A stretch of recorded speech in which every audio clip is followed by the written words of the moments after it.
அடுத்த சகோதரர் தாடியை பத்தி கேட்டிருக்கிறாங்க. தாடியின் அளவு என்ன? தாடி என்பது சுன்னத்து தானே, தாடி வைக்கவில்லை என்றது பாவமா அப்படின்னு ஒரு சகோதரர் கேட்டிருக்காங்க. இன்னொரு சகோதரர் அதே தாடி சம்பந்தமாக கேட்டிருக்காங்க. தாடி வைப்பது ஒரு சுன்னத் என்றுதான் நாம் கேள்விப்பட்டுள்ளோம். ஆனால் தாங்கள் ஒரு கேள்வி பதில் ஷேவிங் செய்வதே ஹராம் என்று தெரிவித்துள்ளீர்கள். எனவே தாடி வைப்பது ஃபர்தான கட்டாய கடமையா அல்லது நபிகள் நாயகம் ஸல்லல்லாஹு அலைஹி வஸல்லம் சுன்னத்தா என தயவு கூர்ந்து விளக்கும்படி கேள்வி கேட்டுக்கொள்கிறேன் கேட்காங்க.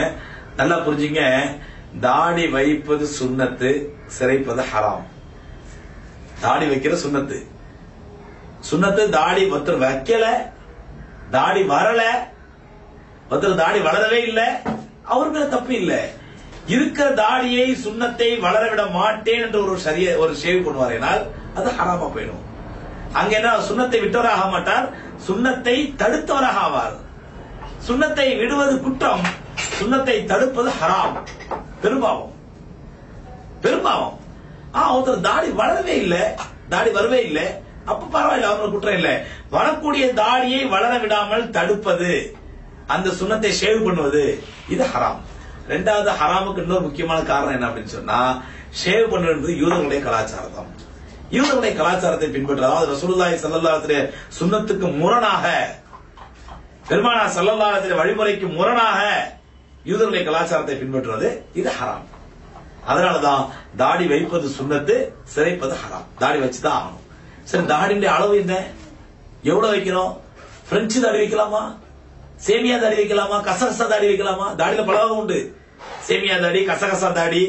சில தாடிகளை பாத்தீங்கன்னா நம்ம கிட்ட போய் அந்த இதை வச்சு பார்த்தா தெரியும், லென்ஸை வச்சு பார்த்தாதான் தாடி இருக்குதா இல்லையானே தெரியும். ஆனா அவர் சொல்லி எனக்கு தாடி இருக்குன்னு சொல்லி. சில பேர் அன்டச் ஷேவ், அந்த ஷேவ் மிஷின் போடும்போது ஸ்கின்ல டச் ஆகாது, அன்டச் ஷேவ். அந்த அன்டச் ஷேவ் பண்ண தாடி வச்ச மாதிரி. யார் சொன்னது இது? இது ஃபுல்லா ஸ்கின்ல சேவ் பண்ணுவாரா, ஆனா அந்த ஷேவிங் மிஷின் வந்து பிளேடு வந்து ஸ்கின்ல மட்டும் படாதான், படாட்டா அது அன்டச் ஷேவா. இதெல்லாம் இன்றைய சினிமா நடிகர்கள் கற்றுக் கொடுத்த கலாச்சாரம். எம்பெருமானார் கண்மணி நாயகம் ரசூலுல்லாஹி கரீம் ஸல்லல்லாஹு அலைஹி ஹதீஸ்ல வருது, ஹஜ்ரத் ரசூலுல்லாஹி ஸல்லல்லாஹு அலைஹி வஸல்லம் கஸீஃபுல் லஹ்யா, கஸீஃபுல் லஹ்யா, அடர்த்தியான தாடி நபி ஸல்லல்லாஹு அலைஹி வஸல்லம் ஹதீஸ்ல வருது. திருமிதில வருது, ஜாமி திருமிதில பெருமானார் ஸல்லல்லாஹு அலைஹி வஸல்லம் தாடி கஸீஃபுல் லஹ்யா, அடர்த்தியான தாடி. சரி, அடர்த்தியான தாடி எப்படி கண்டுபிடிக்கிறது? இப்ப நான் வச்சிருக்க அடர்த்தியான தாடியா, அல்ல இதோட 2 சென்டிமீட்டர் கம்மியான அடர்த்தியான தாடியா, இல்ல இப்படி ஸ்ட்ரைட்ல இப்படி இது அடர்த்தியான தாடியா? அடர்த்தியான தாடினா என்ன? அது சஹாபாக்கள் அழகா சொல்றாங்க, ஆண்களுக்கு இந்த தொண்டையில இருக்கும் முடிச்சு, ஆடம்ஸ் ஆப்பிள் சொல்லுவாங்க. அது ஆண்களுக்கு ஆடம்ஸ் ஆப்பிள், ஆண்களுக்கு மட்டும் இருக்கும் அந்த தொண்டையில முடிச்சு. சஹாபாக்கள் சொல்றாங்க, பெருமானார் ஸல்லல்லாஹு அலைஹி வஸல்லம் அவருடைய தாடியின் காரணமாக அவர்களுடைய இந்த தொண்டை முடிச்சு தெரியாது.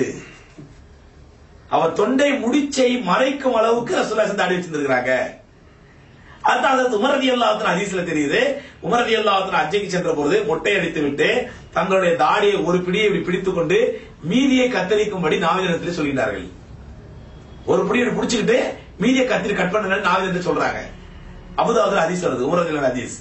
அப்ப இதெல்லாம் வைத்து பார்க்கும் பொழுது பெருமானார் ஸல்லல்லாஹு அலைஹி வஸல்லம் அவர்கள் முழுமையான தாடி வைத்திருந்தார்கள்.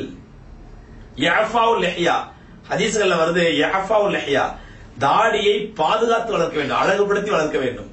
சும்மா இந்த ட்ரிம் பண்றது, ஒட்டு தாடி மாதிரி வைக்கிறது, இந்த சும்மா ஸ்டைல் தாடி வைக்கிறது, இதெல்லாம் மார்க்கத்தில் இல்லைங்க. பெருமானார் ஸல்லல்லாஹு அலைஹி வஸல்லம் தாடி பெரிய தாடி. இது எல்லாத்துக்கும் மேல இன்னொரு ஆதாரம் பாத்தீங்கன்னா, மூசா அலைஹிஸ்ஸலாத்து வஸ்ஸலாம் அவர்கள் துர்சினா மலைக்கு போகும்போது ஹாரூன் அலைஹிஸ்ஸலாத்துக்கு சமுதாயத்தை ஒப்படைச்சிட்டு போறாங்க. ஒப்படைச்சிட்டு போகும்போது அதுக்குள்ள இங்க ஷைத்தான் வந்து என்ன பண்றான், மக்களை காளை மாட்டை வணங்கும்படி ஆக்கிடுறான். மூசா அலைஹிஸ்ஸலாம் வந்து பாக்குறாங்க, மக்கள் காளை மாட்டை வணங்கிட்டு இருக்காங்க. மூசா அலைஹிஸ்ஸலாம் ஓடி போய் ஹாரூன் அலைஹிஸ்ஸலாம் தாடியை பிடிக்கிறாங்க, தாடியை பிடிக்கிறாங்க. அப்போ ஹாரூன் அலைஹிஸ்ஸலாம் எப்னாஹி லா தாஹுது பிலஹியத்தி வலா பில் ரசி, குர்ஆன் அல்லாஹ் சொல்றான், என்னுடைய சகோதரின் மகனே, என்னுடைய தாடியை பிடிக்காதீர்கள், என்னுடைய தலையை பிடிக்காதீர்கள், நாம் தப்பு பண்ணல, கொஞ்சம் என் தரப்பு விளக்கத்தை கேளுங்க அப்படின்னு சொல்லி ஹாரூன் அலைஹிஸ்ஸலாம் கெஞ்சுறாங்க. இது அல்லாஹ் குர்ஆன்ல சொல்லக்கூடிய விளக்கம். இவர் தாடியை போய் ஒருத்தர் தாடியை பிடிக்கிறோம்டா ஓடி போய் இப்படி பிடிப்போமா இல்ல இப்படி பிடிப்போமாங்க? கோவத்துல தாடியை பிடிச்சார். அப்ப கோவத்துல தாடி இப்படி பிடிக்கணும் அப்படின்னு சொன்னா ஒரு பிடி பிடிக்கிற அளவுக்கு பிடிக்கணும்னா அப்ப ஹாரூன் அலைஹிஸ்ஸலாம் ஒரு பிடி அளவுக்கு தாடி வச்சிருந்தாங்க, தெரியுதா இல்லையா? மூசா அலைஹிஸ்ஸலாம் தாடியை பிடிச்சிருக்காங்கல்ல.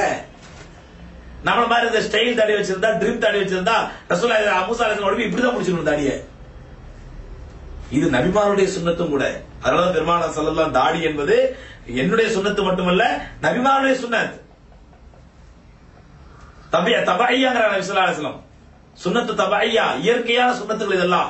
கத்னா செய்யறது, தாடி வளர்க்கிறது, மீசை கத்தரிக்கிறது, அங்க அவயங்களில் உள்ள மர்மஸ்தானங்களில் உள்ள முடிகளை அகற்றுவது, இதெல்லாம் இயற்கையான சுன்னத்துகள் நபி ஸல்லல்லாஹு அலைஹி வஸல்லம். அதுக்கு மேல தாடி என்பது ஆண்களுக்கே அல்லாஹ் ரப்பல் ஆலமீன் கொடுத்த ஒரு இயற்கையான அழகுங்க.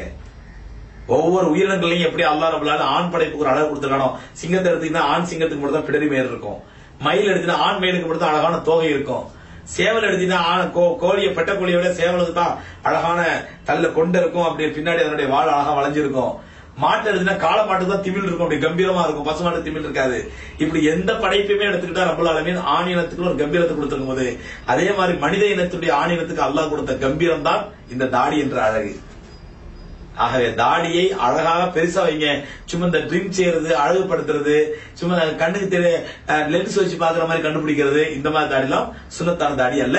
ஆபத்துல தாடி வைப்பது சுன்னத்து, ஷேவ் பண்ணுவது ஹராம்.